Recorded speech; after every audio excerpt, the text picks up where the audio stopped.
Hi there, and welcome to another episode of 3 Minute IELTS with me, George. In this episode, I will be looking at what are some of the expectations for the Part 2 in the IELTS speaking test. So let's begin. Part 2, the examiner will ask you to describe something, and they will ask you to speak for 1 to 2 minutes. Now, that's very clear to say that it is 1 to 2 minutes. Many people take that as they have to speak for 2 minutes. That is not necessarily the case. Speaking for the full 2 minutes simply provides the candidate with more opportunity to showcase their fluency, vocabulary, grammar, and pronunciation. If you speak for less than that, if you speak for a minute and a half or anything over 1 minute, that's fine.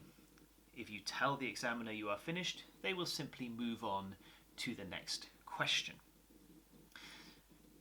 So, before you talk, you will have 1 minute to prepare. It's very useful to practice your preparation. That means try to think about what notes might be useful for you. I would suggest that it's worth noticing simple things such as the tense. If you are going to be describing something that happens in the past, it may be worth making a quick note on the paper that it just says past or -ed to remind you to use the past forms rather than talk about the present. It would be useful to think of any specific vocabulary, but do make sure you are making short notes rather than trying to write out any full sentences that will simply take a longer time to write and will make your fluency a little more disjointed as you try to add a full sentence. As part of the description, it's worth trying to make your description quite vivid and interesting. So try to make sure you are adding detail, some adjective.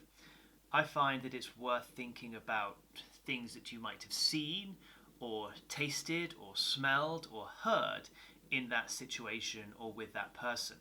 That can make the description more interesting, and that makes the examiner more engaged with you. And generally, it can also mean that your part 2 is longer. So as I've said, in part 2, you have a 2-minute opportunity to show the examiner that you are a high-level language user.